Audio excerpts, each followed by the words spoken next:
Welcome to another episode of Culinary School Stories, the weekly podcast that is dedicated to sharing the stories of people around the globe whose lives have been influenced, impacted, touched, and or enriched, for good or for bad, from their culinary school experience.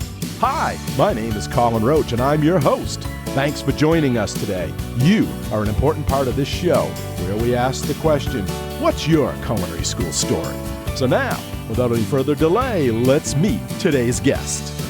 Hello and welcome to another episode of the Culinary School Stories podcast, a proud member of the Food Media Network. If this is your first time joining us today, thanks for being here, and we appreciate you listening in. We hope you become a long-term listener and subscribe to the podcast because it's free, and we'd love to have you as part of our community.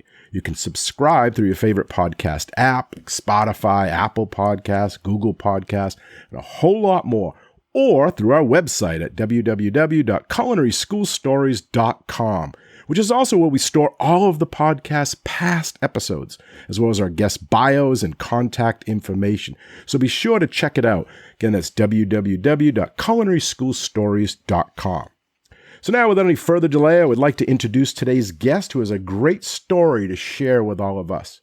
A recent graduate of the Culinary Institute of America in Hyde Park, New York, where she earned her associate's degree in baking and pastry. A lifelong lover of food and cooking, she has worked various jobs in the restaurant industry, including both front and back of the house.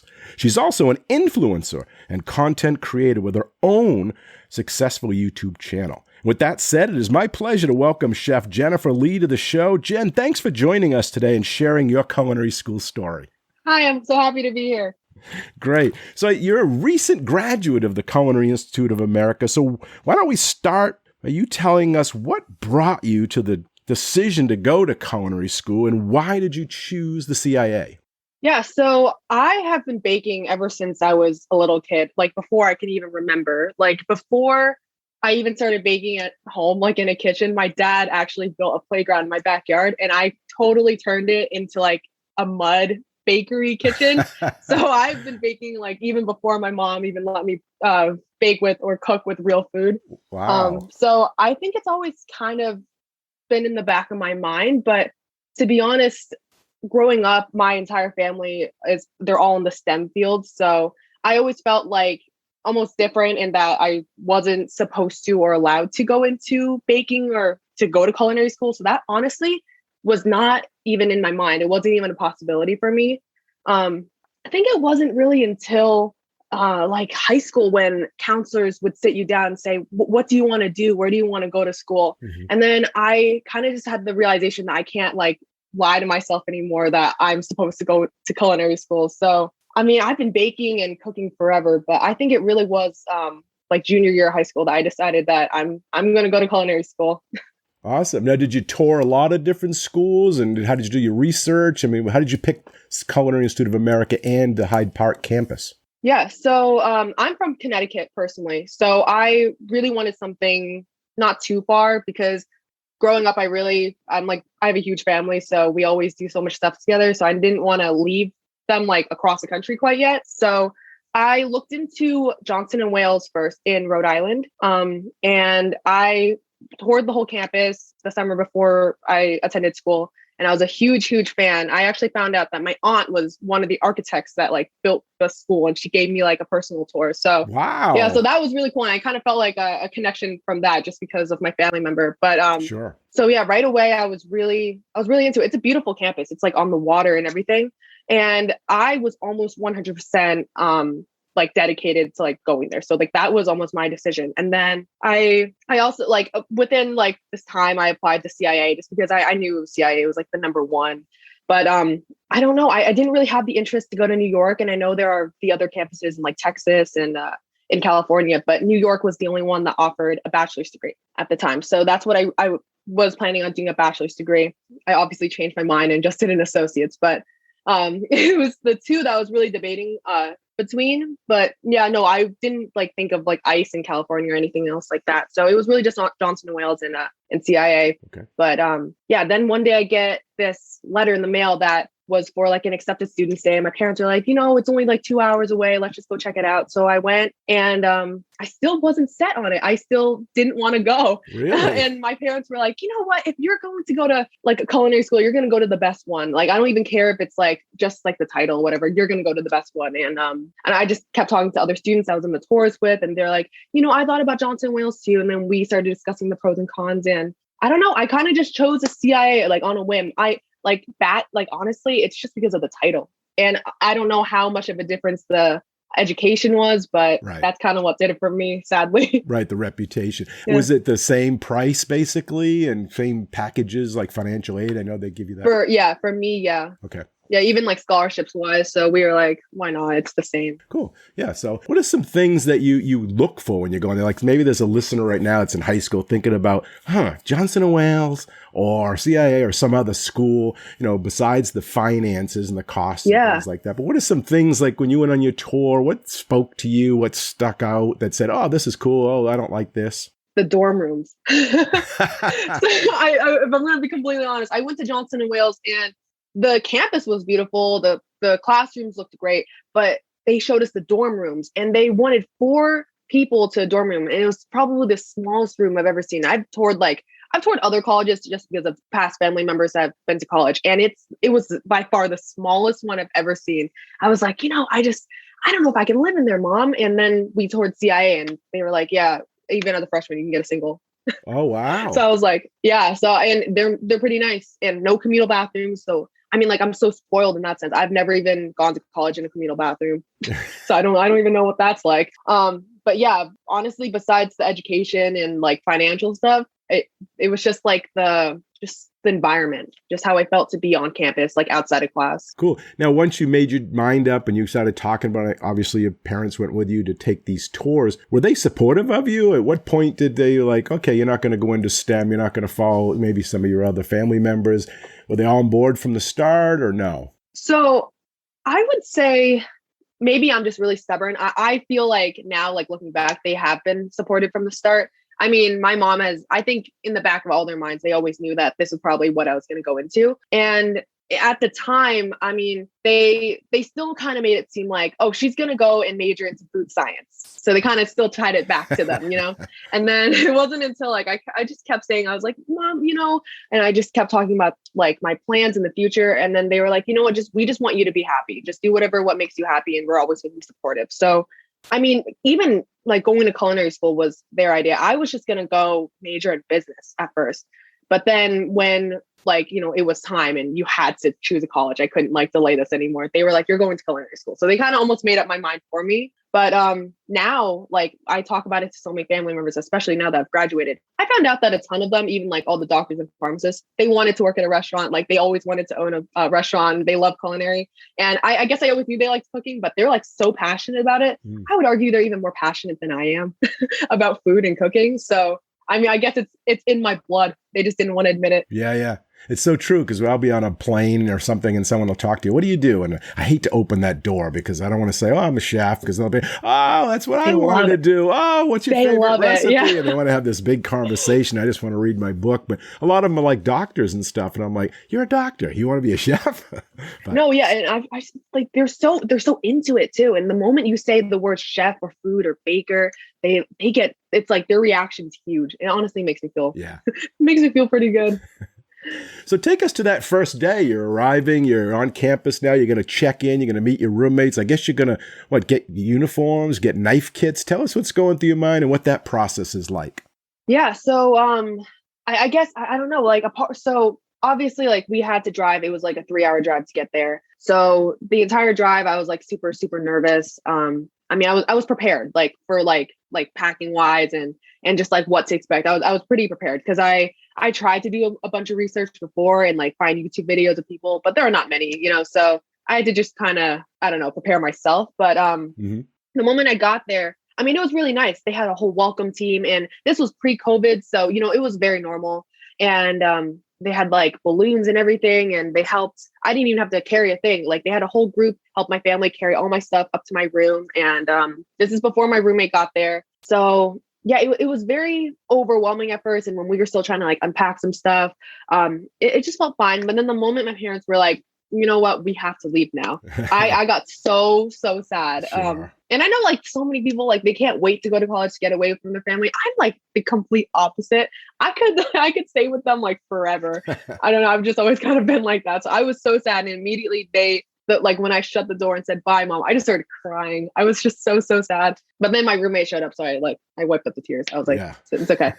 I'm excited now. They gave me like my entire backpack and my knife kit and my entire like uniform. So yeah, it was kind of surreal to see that it was actually happening. But yeah, I was like excited and scared. Yeah, sure. Anticipation, the unknown. It's all what's going to happen. Yeah, the unknown for sure. Yeah. Now, how was your first labs? What was your first lab? How was the chefs? Are the chefs mean? Were you kind of scared? Did you have to do lineup, uniform check, or early in the morning? Tell us about that. Yeah. So at least for me, for like lab classes, we had for the first semester just one whole class that was just the whole semester long. I didn't change anything. It was called Fundies. So like it's just the fundamentals of like baking and I did baking, or for culinary if you're culinary. But okay. Yeah, so you have one chef for the entire semester, 2 classes a week, and it's like an 8-hour long class. So unlike like later on semesters, every 3 weeks you will change your chefs. But for this, it was just that one chef. So he was the only chef I ever really met for that first semester. Okay. And his name was Chef McCarrick. I loved him so much. He was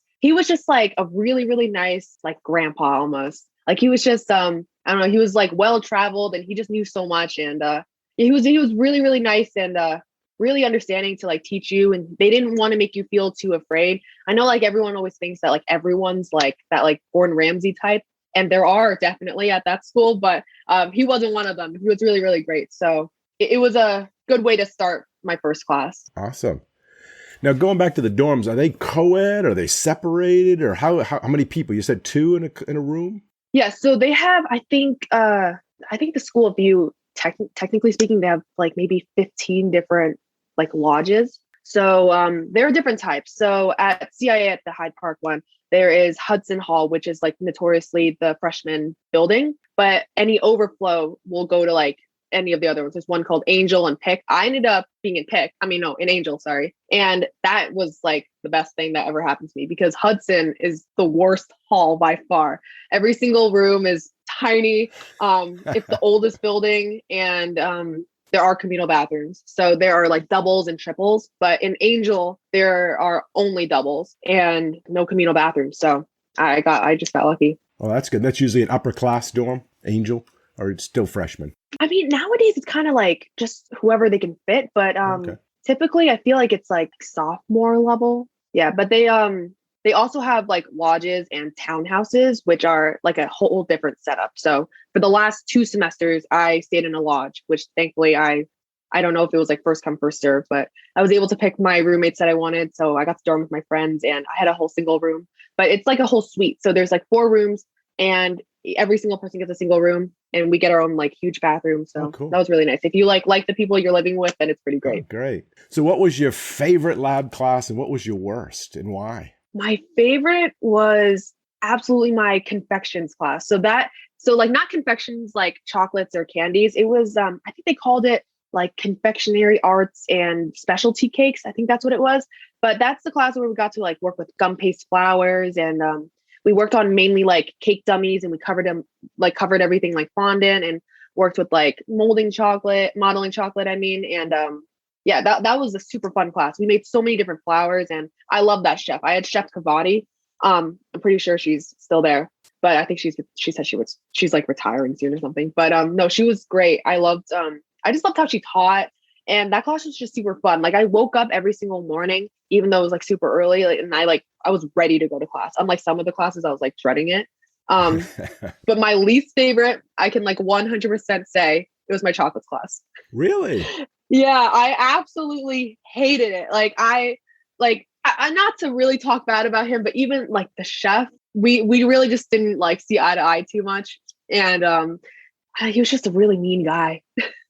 And I just feel like he was one of those Gordon Ramsay ones you were talking about. No, but this is what I always tell people. I feel like there are 2 different types of mean. There's like the Gordon Ramsay where they're really mean and they like yell at you and everything, but you can tell like deep down, like they're trying to help.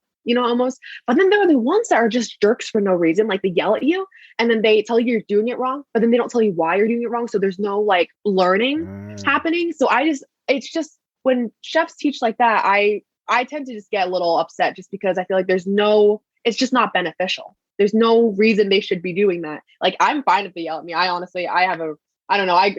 The household that I grew up in, like, I just don't really cry. Like, I'm not really fazed by people yelling at me, but like, I don't know. Like, if you yell at me, that's fine, but there has to be like a reason as to why. You have to like show me or like, I don't know, something like that. So those chefs are always putting like barriers up or pitfalls for you and hoping that you kind of fail. And yeah, it's almost like they want us to fail. I don't understand that, especially when they try to like claim that they're like helping the next generation of chefs and they just are not doing anything to help me. But yeah, so that one was kind of like, I was just put in the class and I was almost expected to like teach myself. And I'm just not very good with chocolates either. So, right. And I was excited to learn. So was the content as well, or no, just more of the instructor part of it? Different instructor might have made that class okay, or? I think so. I mean, before I went to that class, chocolates was already like not my like, I don't know, my like area of expertise. And I didn't know too much about it. Well, I didn't know too much about how to work with it. So I was excited to learn more just to, broaden like what I'm good at. But yeah, I think if a different chef taught that, I probably would have been okay with it. I wouldn't have been great at doing it, but it would have been a way more enjoyable class. Right. Yeah.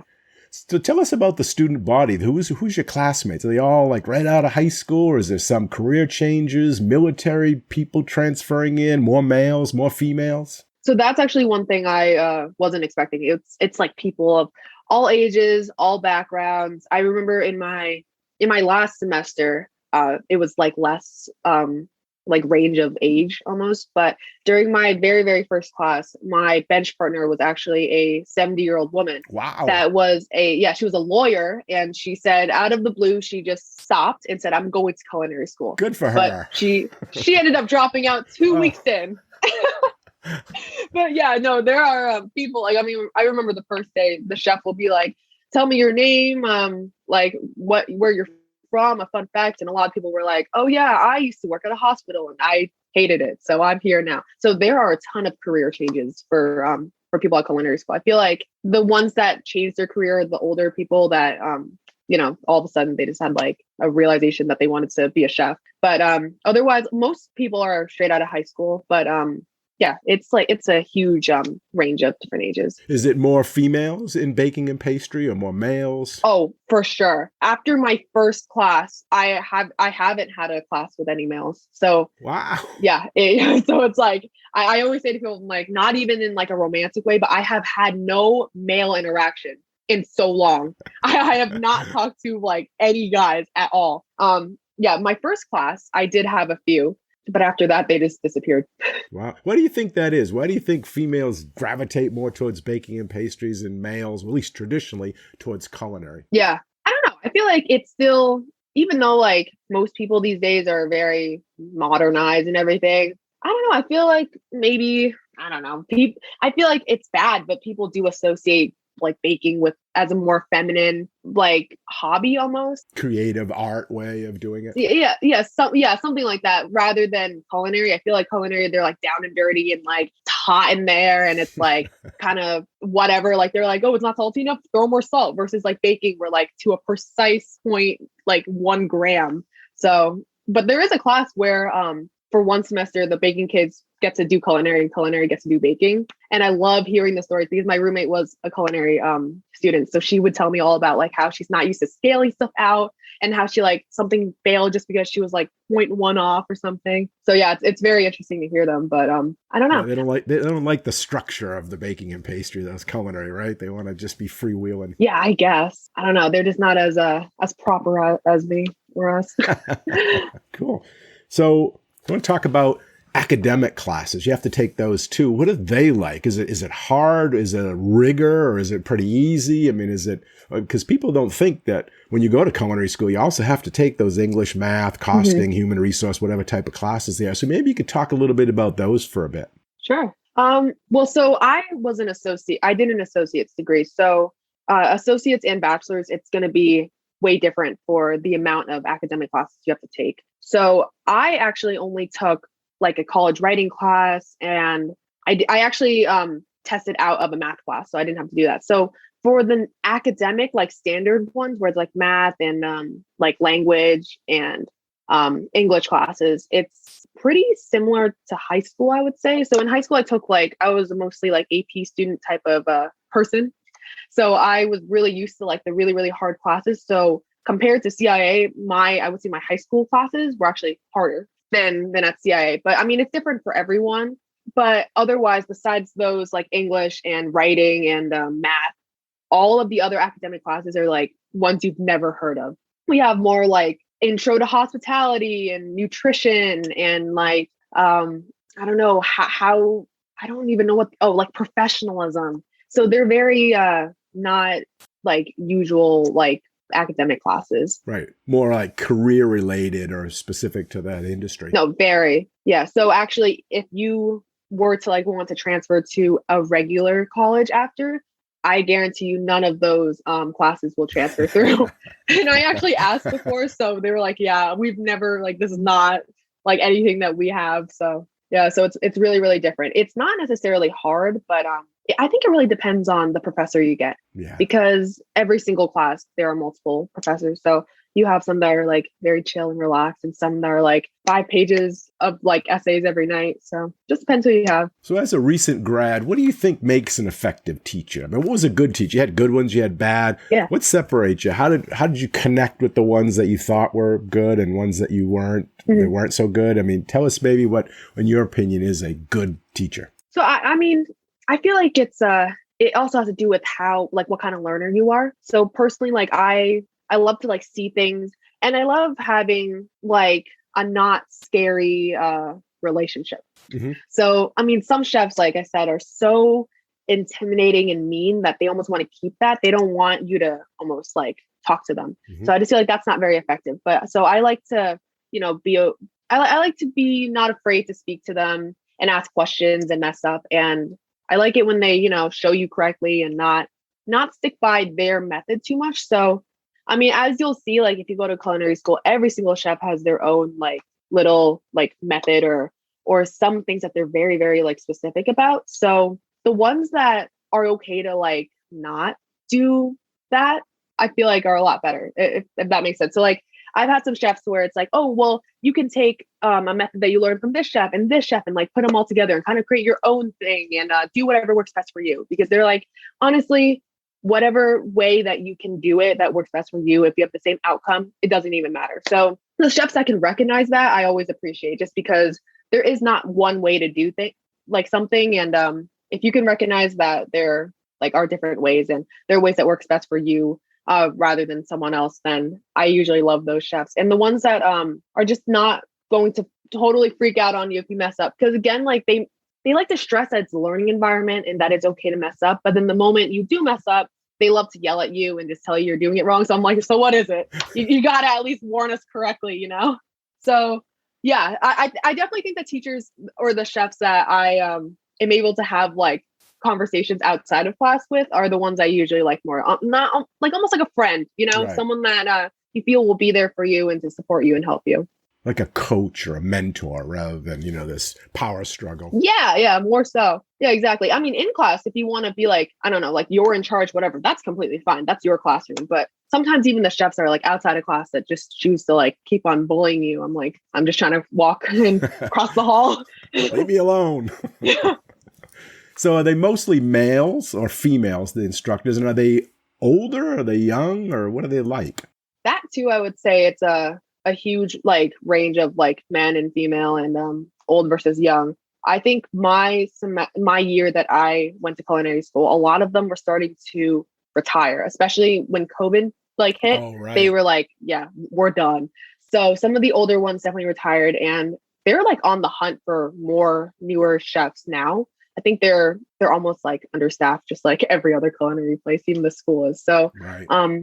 Yeah, recently I have seen a lot of younger chefs, but yeah, they're either very young or like very old. I feel like there's like no in between. No in between.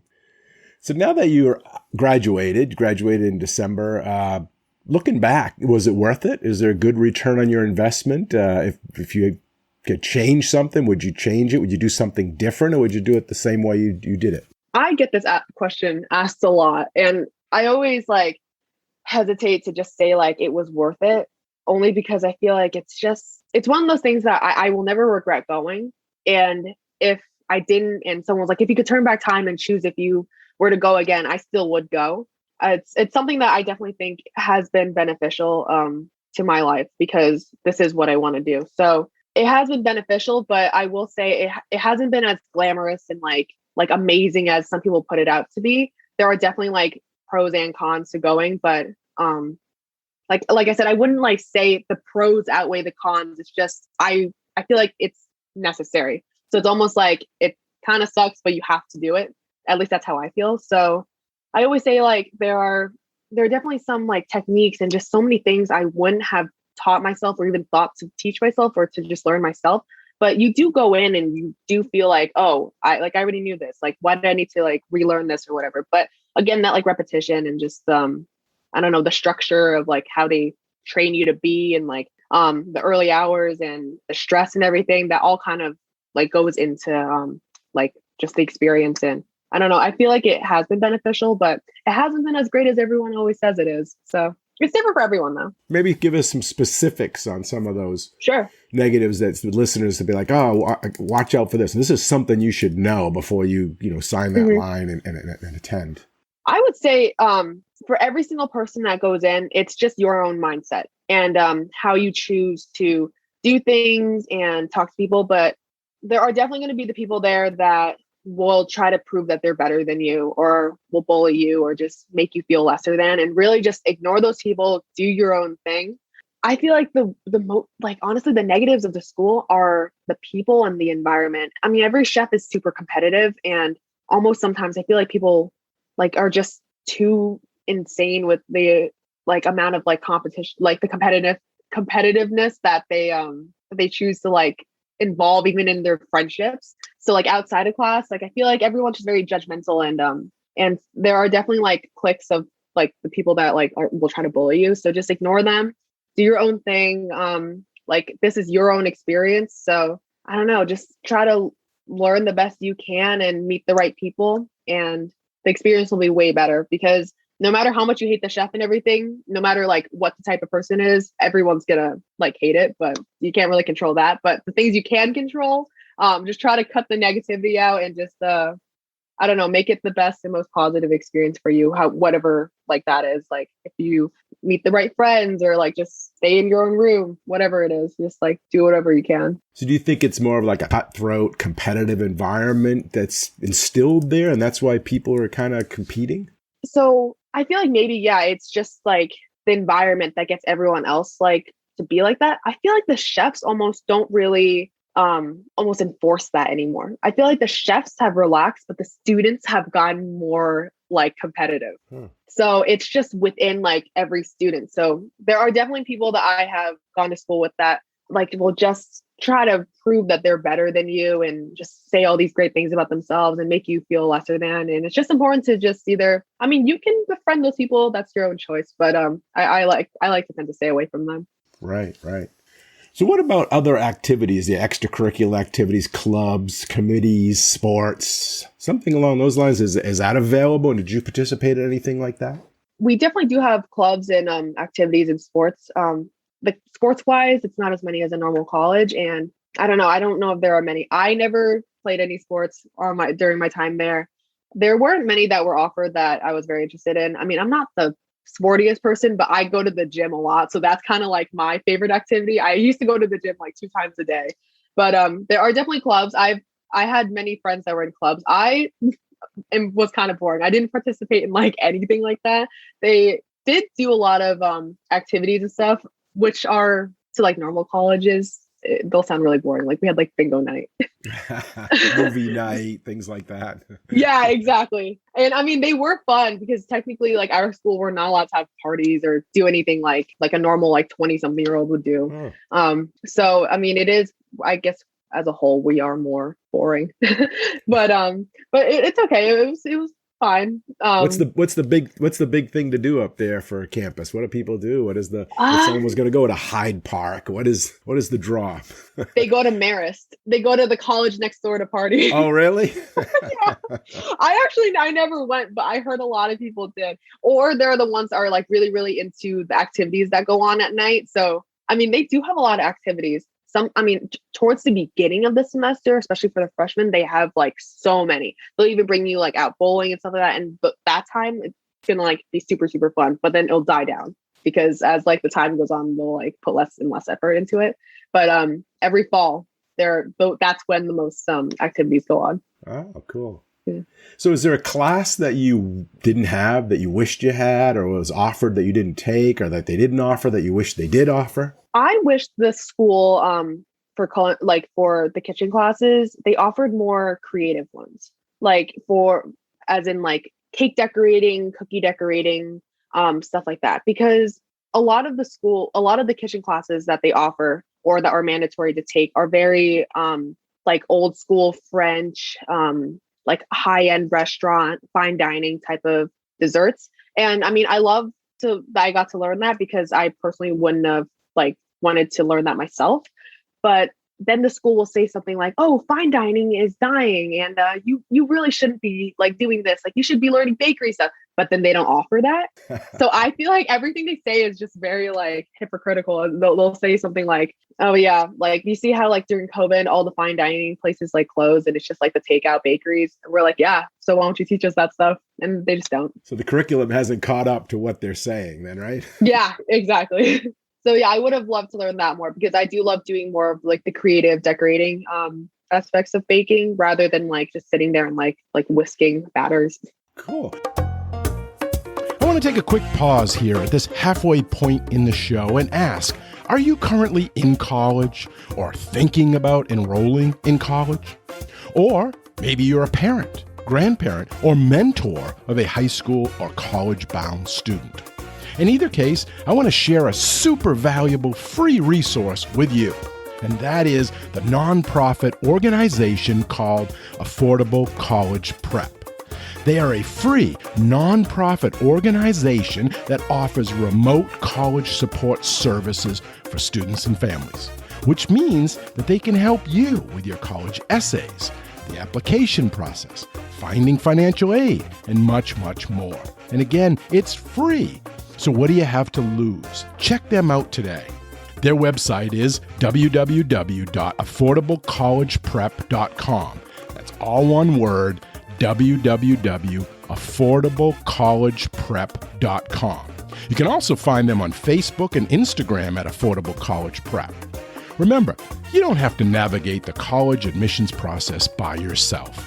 Affordable College Prep has been helping and educating students and their families on all things college for years, with an emphasis on saving money and doing what is necessary to get students to graduate in a timely manner. The Affordable College Prep advisors do an excellent job in helping students find and apply to the universities that provide the best fit academically, socially, and financially for them and their families. And they do this by providing remote support over the phone, as well as through video chat, email, and text messages to help you prepare for college. So be sure to take advantage of this free resource and contact them today. Okay, now back to the show.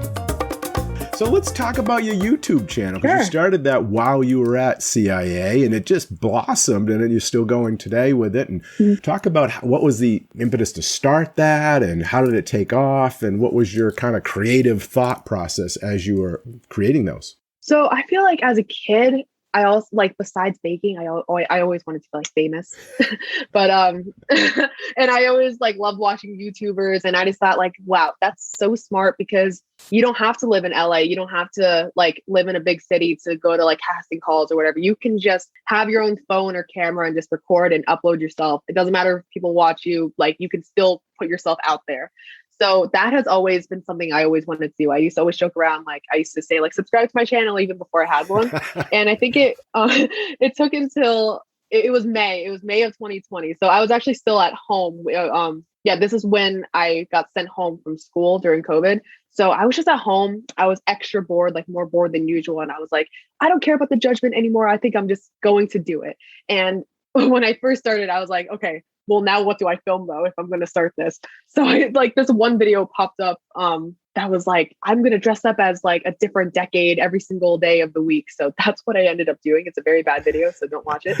But in the second video, I was like, oh, I guess I could talk about like my experience at culinary school because I don't know, like I feel like that's interesting. It's not talked about. Right. So I just like on a whim, I was like, I don't think anyone's going to watch this. And I just filmed it in my room.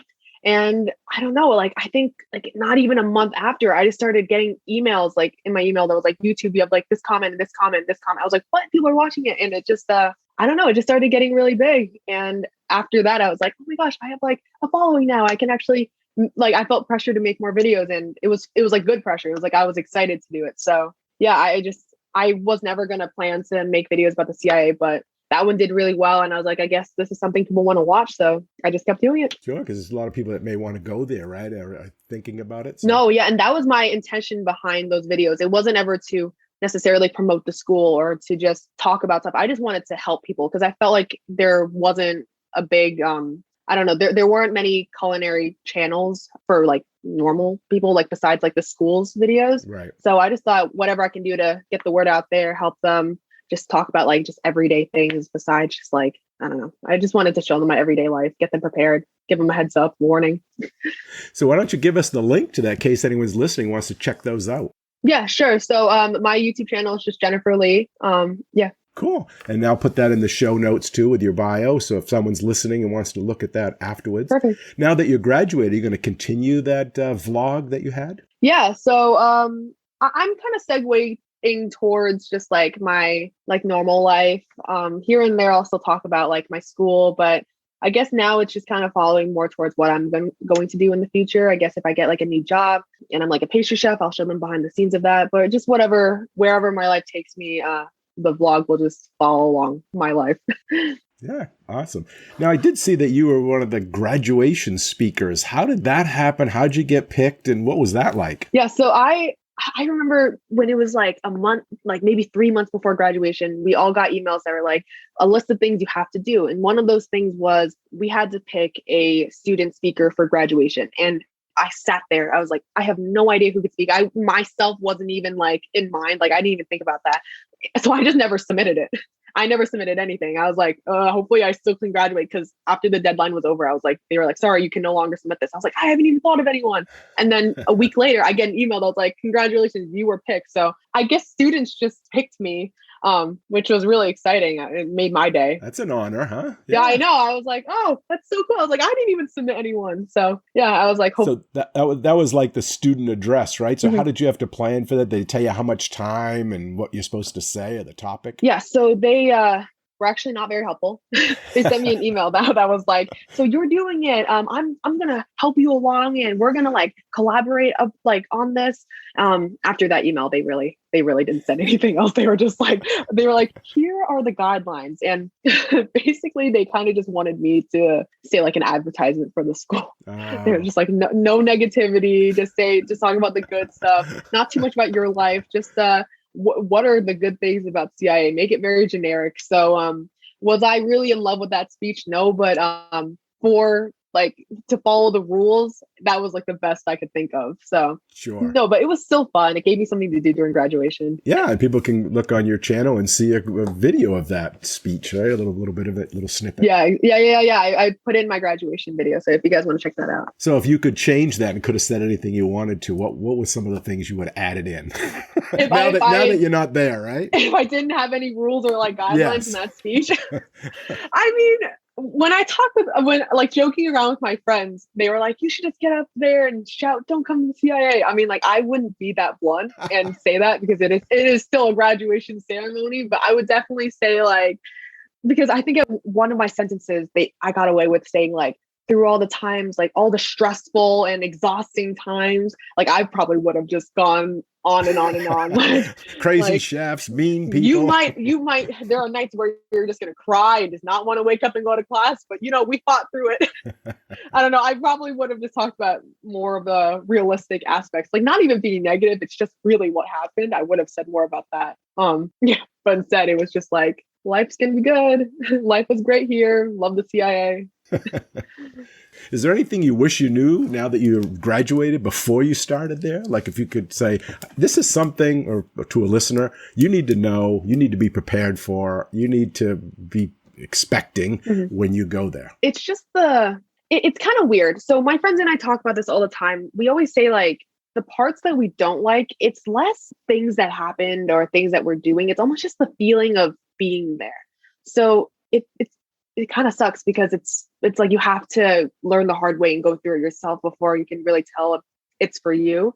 I mean, I guess like my problem now is like the harsh reality of culinary school is you just don't get paid very much. So if you want to go out in the real world and live in a big city, like I really want to move to New York more than anything, but it's just like financially, can I afford it yet? But instead, I mean, if I don't work 10 hours a day, 10 plus hours a day in a kitchen, making minimum wage for like a few years, can I even afford to like move out if I don't like save up? So now it's almost just like I've graduated, but I'm almost gotten lazier. So it's almost like I put myself through that before and I know what it is like. And I just don't want to work 10 hours in a kitchen anymore, which kind of sucks because if I don't do that, it's like, what am I going to do? Did I just waste my degree?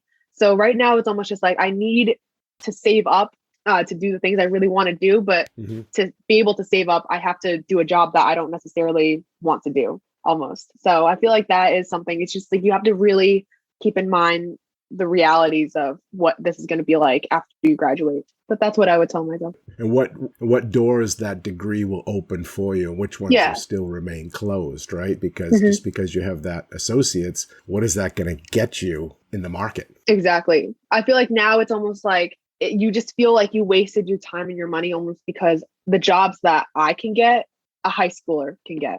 So it almost makes you feel like, oh, was it even worth it? And obviously in the long run, like if I really want to own a place in the future, if that has helped, like those skills that CIA has taught me will help that like tremendously. But like if we're talking about like right out of college, it hasn't, like nothing that CIA has taught me is really helping me yet. Or like even the title, it's not really helping me too much because the jobs I can get, like I said, anyone can really get. So right. Especially now, anybody, if you want to work in the food service industry, you get a job. Yeah. Dying for people. And that's why now, like more than ever, I almost feel like I don't want to, almost because, and I feel bad because it's like I want to help these businesses, but it's just so understaffed that when I worked during the summer, if I wasn't feeling well and I called out sick, we had to just close the whole place because if I wasn't there, no one was making the cakes. And then I feel so guilty. It's like, do I prioritize my health or my well-being or like just helping the place keep like stay running? So you have to really just think about all of that. And right now it's like I'm not even lazy, but I don't know. It's like I want to work, but just not under these circumstances almost, which sounds really selfish, but it's kind of just how it is.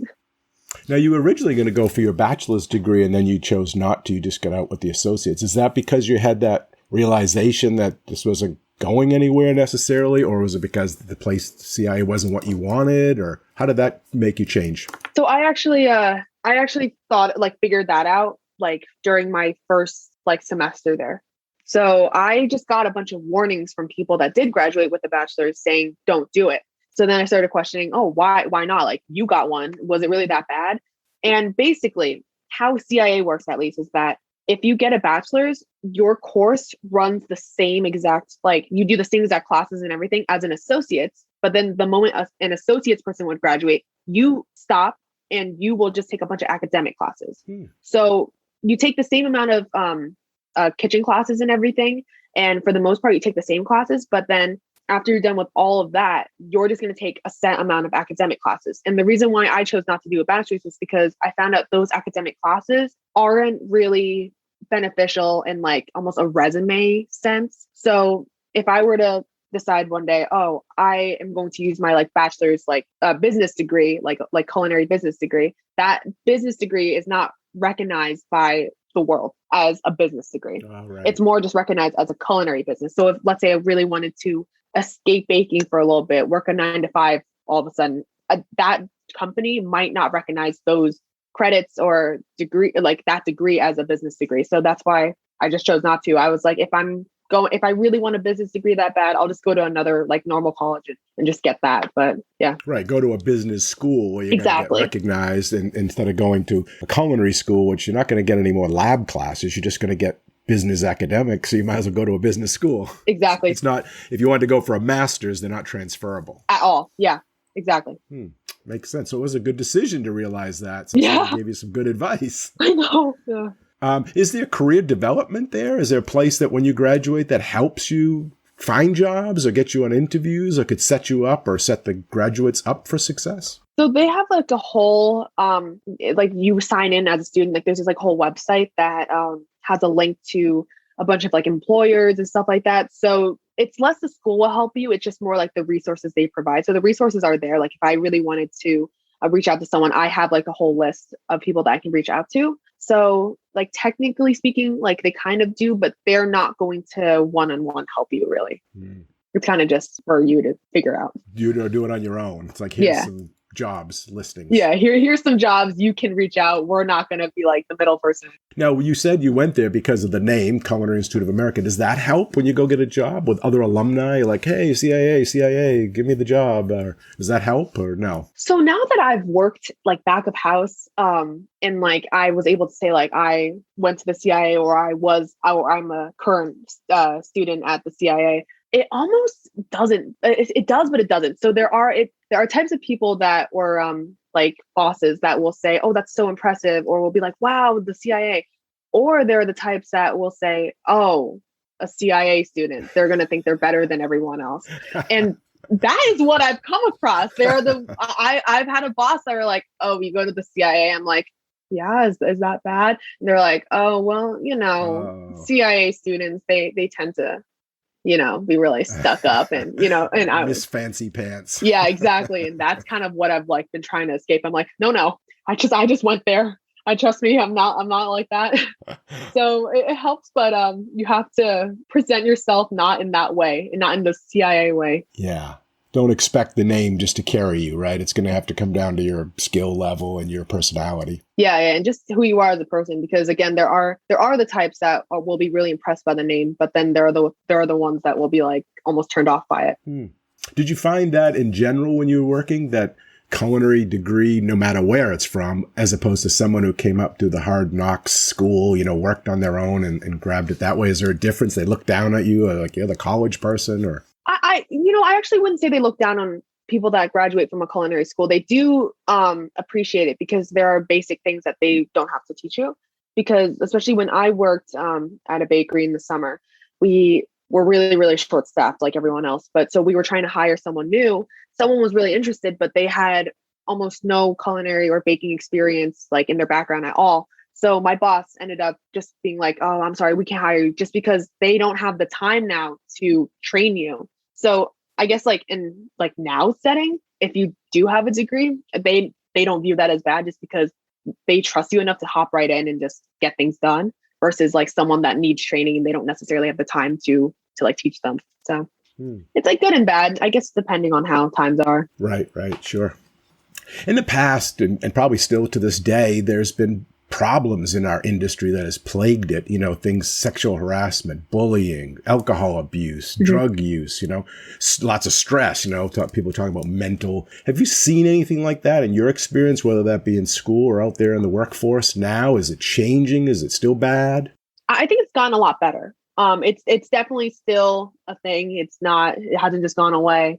But like in school, definitely some of the chefs that are almost make it seem like they're not there to help will definitely cause you stress. And depending on the person, they might not take it well and they might just want to drop out. And that's why I always tell people, like, yeah, you're going to get accepted to the CIA. The acceptance rate's like almost 100%. But more than half of my class that I started with are gone. They all dropped out within the first month. Wow. So it's like, can you handle that? It's a lot of stress and a lot of pressure for something that you're not going to get paid a lot for in the future, like right away. So it depends on the person, but yeah, stress wise, I feel like no matter what, no matter how well you can handle it, you're gonna feel a lot of stress. But in terms of even like safety and like sexual harassment and stuff like that, I feel like personally I have been fine. Like every single environment that I've worked in has been really professional and really amazing. But like we've had chefs that I still talk to now that are great, that will say like, oh yeah, I take that very seriously. Like we're not gonna let anyone bother you, especially like as a woman in like baking.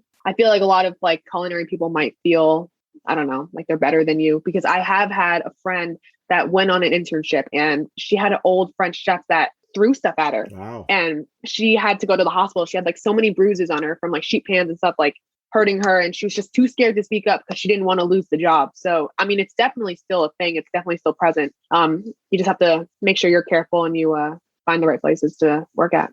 Right. And speak up if it does happen. Yeah. Find human resources, like get out of there, I guess. Yeah. No, and that's why I'm always like, I encourage you to say something, even if you're scared, just because like you don't want to go through that, you know? So these 50% that dropped out, do you think it was because they picked the wrong career to start with? I think so. They didn't really know what they were getting into. Like that lady that you said was 70, she went in there, she probably thought, oh, I'm just going to cook some lunch and have a good day. And then you got to stand on your feet, you got to clean, you got to scrub pots and pans. Is it like a shock? I feel like the people that end up dropping out are the ones that expected a culinary class versus a culinary college. I feel like even in movies and TV shows, it's not like a culinary college is not portrayed. It's always just like someone living at home and they're going to go to a culinary class, cook for an hour and have a chef be like, that like soup tastes bad. And then they're going to be like, all right. And just go back home and just relax. And that's, I feel like what's really shown in media, but it's just not like that at all. And I feel like half the people that go are just like, they didn't realize how much almost like a military school it is. It's very strict. There are things you have to do. There are things you can't do. You have to follow rules. And it's, the hours are long and it's not like a normal college. So yeah, I feel like the people that do drop out are the ones that didn't realize that it's just not for them, or they didn't realize how tough it was going to be. So what was your earliest lab classes you guys had to go to?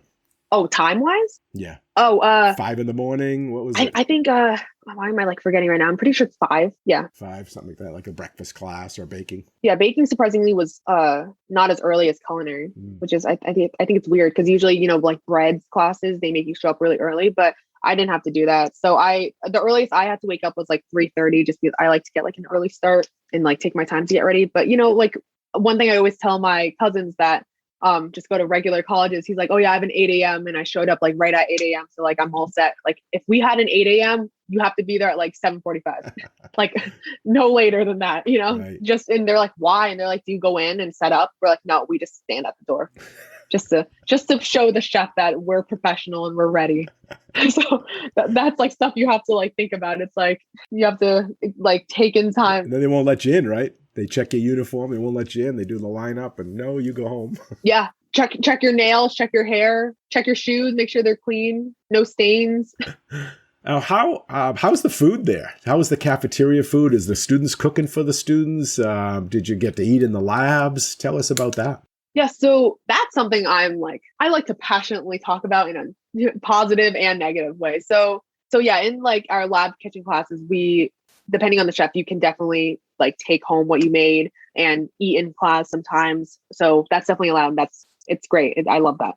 But the part that I always think is a problem that the school needs to change now is we have one cafeteria technically. It's called The Egg. So there's like a little marketplace. That's a place where everyone hangs out and it's like a normal cafeteria. So unlike normal colleges, it's not like a buffet per se. We have different stations and the food option is great. So many people at school love to talk down about it and they're like, oh, it's gross. And I feel like those people are just like picky eaters almost. I'm like, if you compare it to normal colleges, this is great. We're getting like nice meals. But sometimes, I mean, there are cases where a lot of people get the stomach bug.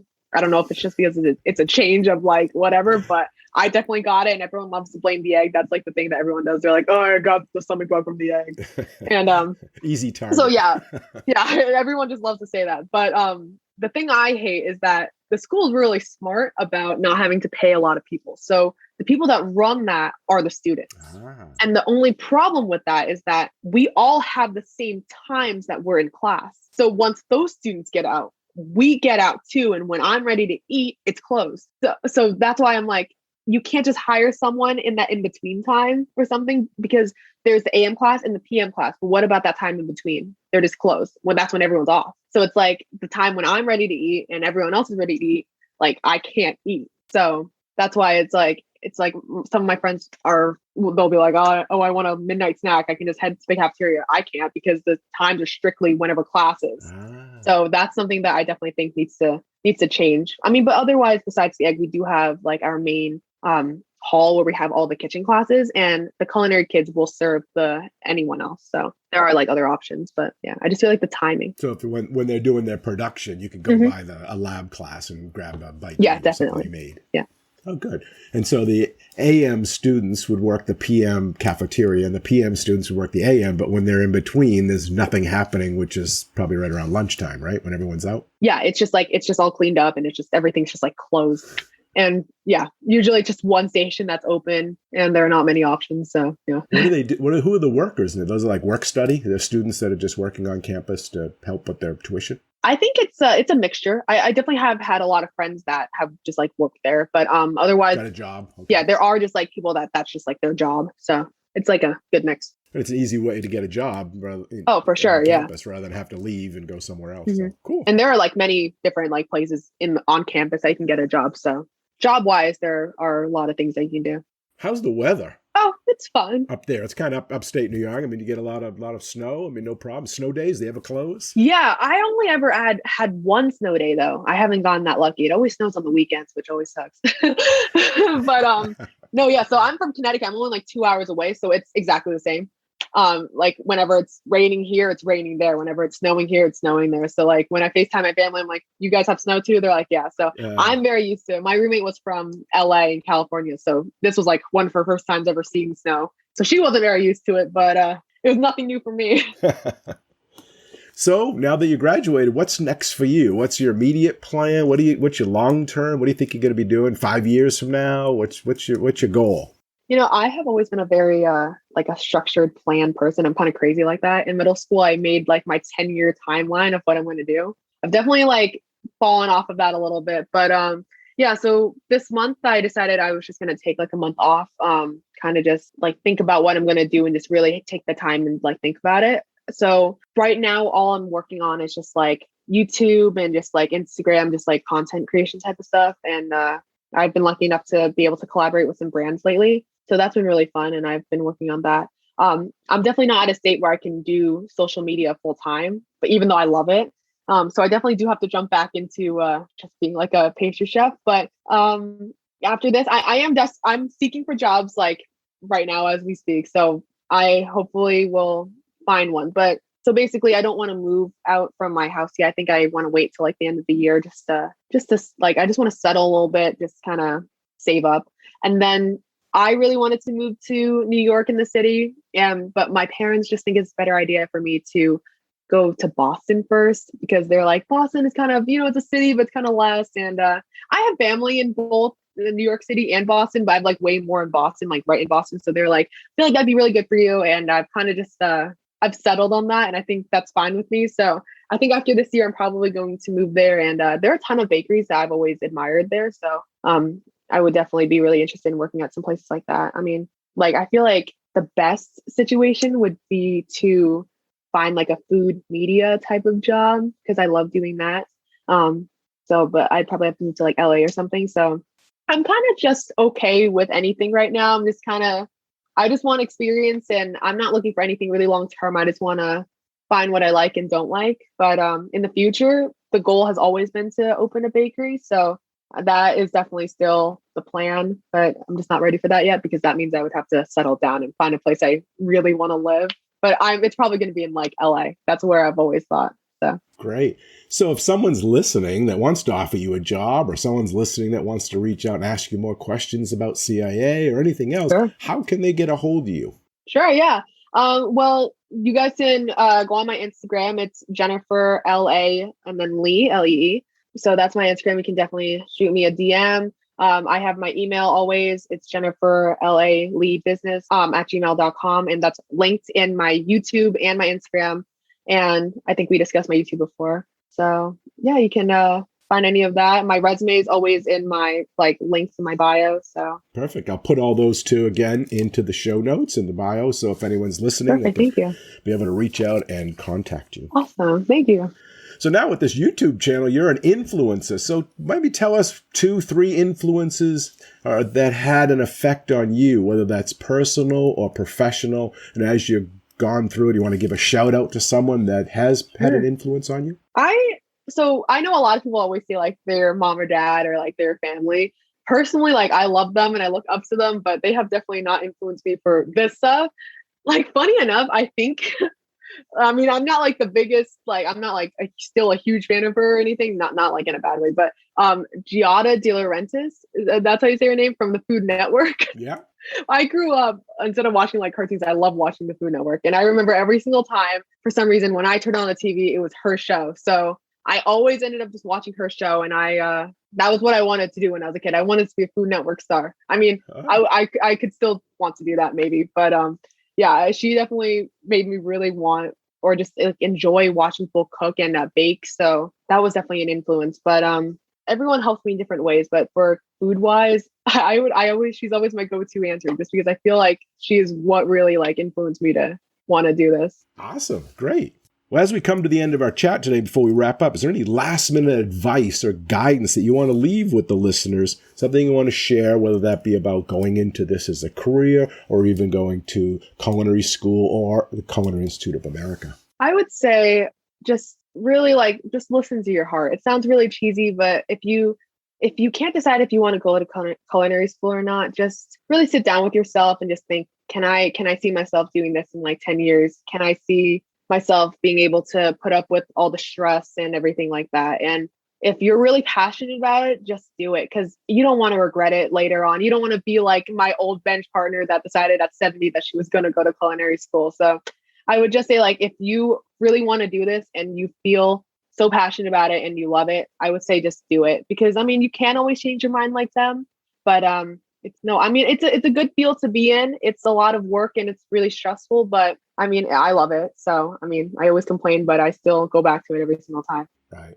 Do you think culinary school is needed or required? I don't think so. I definitely don't think so. I know a lot of people that are super talented. One of my good friends, Sam, she started her own business and she never went to culinary school. She's just always had the interest. So she was self-taught and she's doing really well right now.